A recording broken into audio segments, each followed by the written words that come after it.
Thanks for staying with us. You're welcome back to the morning show here on Arise News.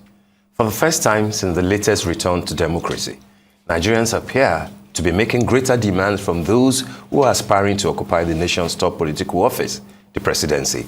On their own, the presidential candidates have been given mixed signals in terms of willingness to engage their countrymen, even as the forthcoming general election draws nearer and nearer.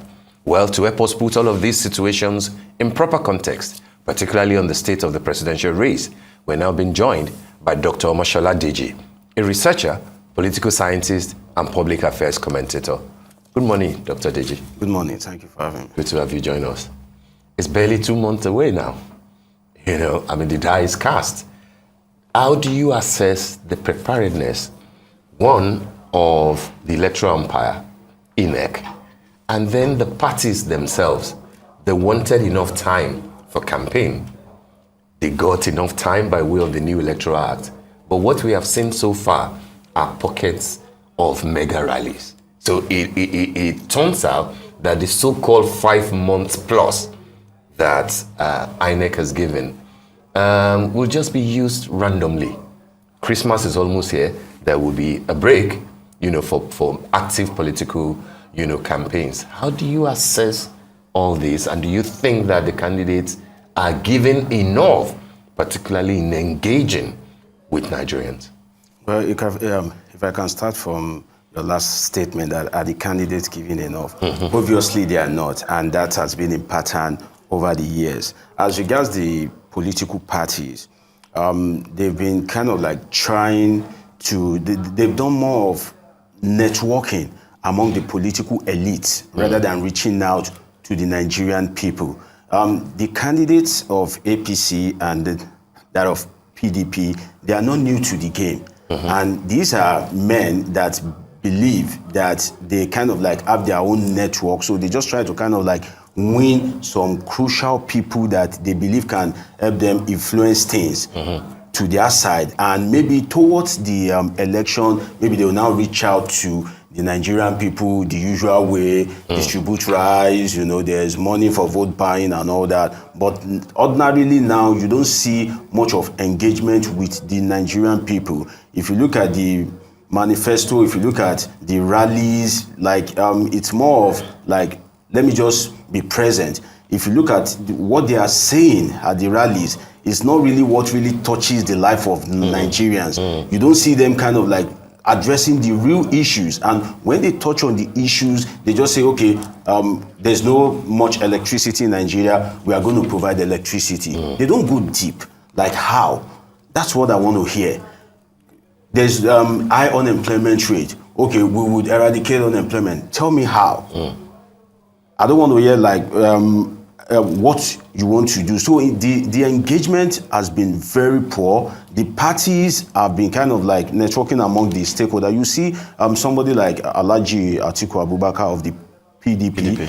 He's been in this game for years, since 1993. He tried to kind of like run with MKO at that point in time. So he kind of like knows the terrain. He knows the game so well. And if you look at the candidate of the APC, Asiwaju Bola Ahmed Tinubu, who is like what you can call like the political striker of the APC, the kingmaker. So like he knows the terrain and he has positioned himself very strategically. And this is one man that, whether you like it or not, is not the type that believes in kind of like losing. If you look at his political orientation, if you study his political trajectory over the years, he's one man that politically is a go-getter. So now, having such a man against someone that has been in the game for years, definitely is going to be a very interesting show in 2023. Perhaps the most interesting election Nigerians have seen. Would you say that there is more awareness now with the Nigerian voters, as you can see that, they are demanding more accountability? Last week on Friday, President Buhari also talked about INEC's preparedness, saying that there is no reason for INEC not to conduct a credible election come 2023. What are your thoughts, especially with the fact that some of these voters, as we've seen in some videos that have been circulating online, saying that they are, manipulating PVCs, whether INEC is ready or not. They are saying some of them have not been issued their voter cards. What do you see come 2023? Well, I think there's more awareness on the part of the voters now because, one, the premium we place on politics in Nigeria, everybody, most of the politicians go into politics as a means of like enriching themselves to kind of like have the power. So that has risen awareness in the sense that everybody now wants to kind of like participate one way or the other. Then for the voters themselves, there is kind of like more awareness created by suffering. Like if you look at the price of commodities before and the price of commodities now, the way the economy is going, unemployment, inflation, so like it kind of like pushes you, and the level of insecurity that has created some form of like awareness that, okay, like where is all this coming from? There are people that ought to be kind of like providing these things and they are not providing it. 2023, I must vote. So that has created some kind of like awareness. Then another thing that has created a bit of awareness, most especially in the rural area, is this kind of like vote buying and, the way you kind of like tip people to vote in environments where you have people that are suffering. Like the 5,000 you used to buy vote is a lot of money to some people in this country, most especially in the rural area. So when they are kind of like expecting that at a point in time, rice will come, granite will come, money will come, at least they will pamper us. The light that they've not given us for maybe 3.5 years, they will on it for like 2 weeks. For those kind of like, small tips, kind of like encourage people that, okay, now they have to vote. Then another thing is the kind of like aggressiveness on the part of the politicians themselves. You see them kind of like mopping up PVCs, here and there. So you're like a new bride if you have a PVC, and like utterly useless if you don't have a PVC. So once you have a PVC, they kind of like try to kind of like cajole you, caress you and all that. So that has kind of like increased the awareness that, okay, go and collect your PVC. And some of them tends to wrap it with all these social incentives and all that. If you don't collect PVC, you won't be able to do this, you won't be able to do that and all. So there's much awareness, but if I'm to rate it, I think the awareness has been created more by the level of suffering that Nigerians are going to. So it kind of like comes naturally. It naturally evolves. When you reach a stage in your life that you look front and back, you don't know where to turn, there's a level of consciousness that comes into place. So that. Well, how do you rate INEC's preparedness? INEC's preparedness, well, for me, I think INEC has done fairly, but INEC's capacity has been limited by sister agencies. For example, this introduction of beavers, that's phenomenal. That's good. At least it will reduce malpractice in one way or the other. But at the same time, you are creating beavers, but INEC offices are being burnt. And that's the complicit of the security agencies. There are some strategic agencies of government that you need to be alert at a particular point in time. Election is coming. An INEC office has been burnt. Like if we are in our kind of like right frame of mind, that should send a signal to the police, to the DSS, that, okay, for this to happen, it can also happen elsewhere. If it happens in a state in the southeast, I believe that all other INEC offices in that southeast would have been secured. You don't just like provide security maybe 2 or 3 days to the election, 30,000 policemen, 50,000 policemen. No. What about the pre-election? What level of security are you providing? For example, if I just like wake up tomorrow and I hear INEC office in Lagos is, well, God forbid, on fire or burnt or something, like the head of the security apparatus in Lagos know that some INEC offices in other states have been burnt. So what level of security have you put in place in that of Lagos, that of Ogun, that of Oyo? So I see a bit of kind of like lackadaisical attitude on the part of the security agencies, which is not letting like the the effort of INEC to pay off. But if INEC can continue, can kind of like hold the stand as regards the beavers, I think the 2023 election will be better than that of 2019. Right, but we've also heard a lot of communication around security, and it's a good thing we're talking about it because, as we all know, this is a great concern to Nigerians, at this point. Do you believe that in terms of the communication we're getting and what we're seeing transpire over time, could Nigerians rest assured that come next year at the polls, everything will be in order security-wise? Well, I think security-wise, there's insecurity in the country, but I'm not convinced that politicians don't know their way. Because if you look at it, whenever there is election, these Yobe, where they are Boko Haram, suddenly everything just falls into place and you record like high number of votes. And you'll be wondering, like Boko boys, so you now not see, say, like there's election now or something. Everything just go calm. So I think the politicians know their way as regards the security thing, especially when it comes to election, most especially when they see that this kind of like area is going to favor them. So as regards the security, it will only affect like the right thinking Nigerians, those that have been touched. For example, if your brother, your cousin, nephew, niece has been kidnapped before, and you feel the pain, you'll be like, oh, things can't continue like this. But if you are just hearing it, that, okay, they are kidnapping in one state, and you've not experienced it one way or the other before, you don't know how it feels. So, like, I think for every kind of like problem in Nigeria, politicians know their way around it. And that is because, like, the Nigerian people tends to kind of like allow it. Like this, where they are bandits, Boko Haram. If election is conducted today, you will see the ruling party like acquire like thousands or millions of votes, and you'll be wondering that what's going on? How about these guys that, for example, I went for a research at some point in one of the Niger Delta states. And there was this kind of like fragile peace. It was just after the 2019 election.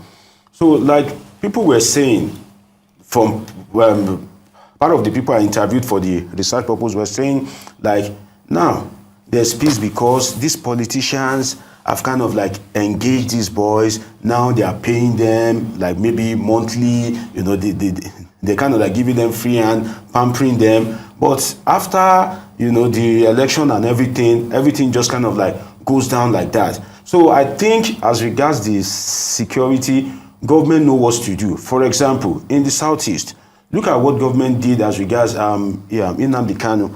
Government went all out. That's why you will know that Nigerian government, if it wants to function, it will function. We just kind of like tolerate the kind of system we have. Look at in the Southwest, the Sunday Igboho and all that. Look at how government went all out. Within a night twinkle, you raid his home, and before you know it, is on exile now. But in the North, you've not seen that kind of like government action that is kind of like so kind of that can stem the tide of insecurity there. The president was making a speech some time ago. I listened to the speech carefully. He touched about Nnamdi Kanu, secession, he talked about Sunday Igboho, and the drafters of that speech, unfortunately, sadly, left out the issue of banditry, and that was the time that there was this banditry, herdsmen killing, like it was all over the place. But they carefully left it out. In other words, you try to keep the man that is to take the decision to end it, you try to keep him in the dark. That's sabotage by the people in government themselves, and that's sad. All right, Dr. Deji, just a quick one. You've touched on two of the leading candidates. You described Atiku Abubakar as a veteran, who has tried it several times. And of course, you described Asiwaju Bola Ahmed Tinubu as a political striker who doesn't like to lose. But then you've not touched on any other person. Are you limiting the importance of, because you described 2023 as possibly the most important election that Nigeria will have had, in history. But then, is it just about these two people? A lot of people will argue with you, particularly the youth, that the game has changed, or is changing, or will change, and that the so-called owners of Nigeria may not have a role to play this time around, that the ownership of Nigeria will go to those with the PVCs. So I'm asking, outside of Asiwaju Bola Ahmed Tinubu and Atiku Abubakar, is there no Kwakwanso? Is there no Omoyele Sowore? Is there no Peter Obi, for example? Are you limiting, by your own assessment, the importance, the landmark essence of this election to just those two people? Well, I'm not limiting it, but I try to be as realistic as possible. Then, based on my profession as a political scientist, the youths want a change, but that change will not come easy. Can they go the extra mile to get that change? I've not seen that kind of like commitment to go the extra mile on the part of the youth. It's not about social media, you are kind of, okay, government is this, government is that. No, you have to kind of like be kind of like committed to having that change itself. And if you look at the structure, whether anybody likes it or not, like in Nigeria, the kind of political arrangement we operate, you need structure. And when I mean structure, you need strong structure right from the top to the bottom. So like Peter Obi, who is a very strong force in this race, do not have such a structure, sincerely. And another thing is that if you look at the Nigerian voting pattern, the North is important, very, very important. I've not seen Peter Obi kind of like do much engagement with the North, especially the Talakawas of the North, who, whether you like it or not, are a major factor in determining whether you become the president or not in Nigeria as it is constituted today. So I think there's much acceptability for Peter Obi in the South, and if even in the South, I'll limit it to the metropolis, the kind of like averagely educated or educated. But if you go to the rural area, the core village in Ondo State, in Ogun State, in River State, do they know Peter Obi? Is that your thinking, or is it research based? No, it's research based. Like, for example, an old woman in the rural area, yes, that's uneducated, yes, over the years knows the logo of APC and PDP. Some of these people want to vote Peter Obi. When they get there, they will be struggling to kind of like, where is his logo? Like, it takes a lot for a presidential election. Because some of them, they don't even kind of like, they may not even be able to kind of like identify the logo, despite the fact that they want to vote for you. So the engagement, if you stay within Lagos, Ogun, Port Harcourt, you would think maybe Nigeria ends there. No. During my NYC years, many years ago, I served in Kano. If you travel that far, you see that Nigeria is very big and vast. It's not within just Lagos, Abuja. No. Those people in that core rural area, how do you reach out to them? How have you kind of like oriented them? Then the agents that you are going to have there, you are dealing with big guys. These are guys that they won't think of how to give you electricity, they don't think of how to give you jobs, but when they want something from you, they know how to get it. They know how to cajole you. So your agents that are there, like, how do you want to kind of like keep them in check? So you must have a movement that these people will see it as like their own winning. You see people come, like, you know, when it comes to APC, you see some people, despite the bad performance of APC, without apologies to the government, they take it very personal. Like, APC is the best thing, and you'll be wondering, like, are you, do you really know what you are saying? If you see some of the presidential spokesperson, the presidential campaigns, something, when they are on media, the aggressiveness, come, you don't muzzle Nigerians. This is the reality. Like, how do you want to kind of like win and all that? So I think for the Labour Party, the best, and keep this on record, there may be a time that there will be a Nigerian consensus. Just like we had the mini consensus during the Niger Delta crisis, and, you know, Goodluck Jonathan evolved from there as the vice president.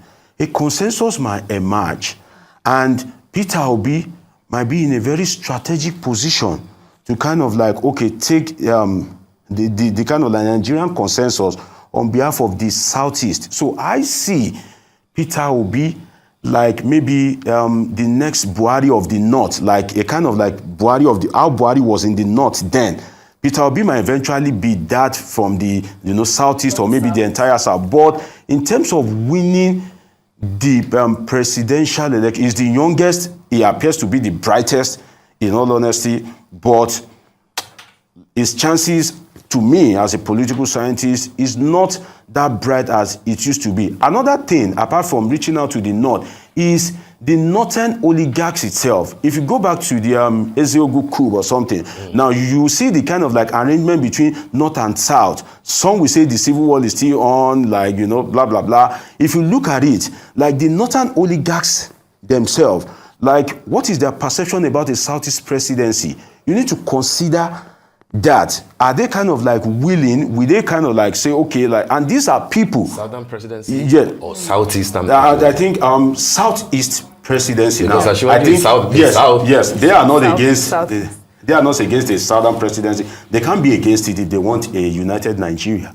But a Southeastern presidency, like, will the northern oligarchs who kind of like have the power to say, okay, like, vote this way and thousands of people will vote that way, how many of them are subscribing to the Peter Obi presidency? Yeah. All right. Well, we're beginning to wrap up really quickly. I mean, earlier you alluded to the fact that a lot of the youth want change, and you have based your comment about Peter Obi on research. Now, are you saying, I mean, a lot of Peter Obi's supporters, all the youth that are, canvassing for him will disagree with you. They would say that Peter Obi has the structure. Yeah, they'll see the results very soon. Yes, they would disagree with you. Now, are you saying, or are you part of the group that are saying that the Nigerian politics today is heavily monetized and the person with the biggest war chest will become Nigeria's president, as you have just alluded? Well, the truth is, in Nigerian politics today, the role money plays is very saddening. When you are poor, your defense is weak. If they tell you go this way, what's your resistance level? If I tell you now that, Oji, go this way, you'll be like, why should I go that place? Because why? You're educated, maybe you have some money in your pocket. But this poor population, and another thing is that one of the ways it has been asserted to win election is, like, keep these people, keep them under check, like, hold what they need. During the election period, try and release it to them, and they will think, oh, like, you have done well or you are doing well. So the role money plays. Some of these youth that are, I sincerely, Peter Obi is so far the best candidate.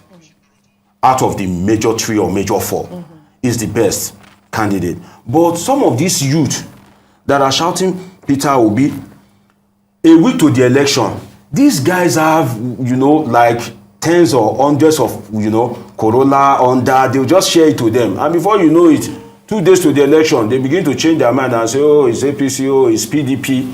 That's the reality if we want to be sincere with ourselves. Like, how many of these youth that are clamoring for Peter Obi can really stand the test of pressure?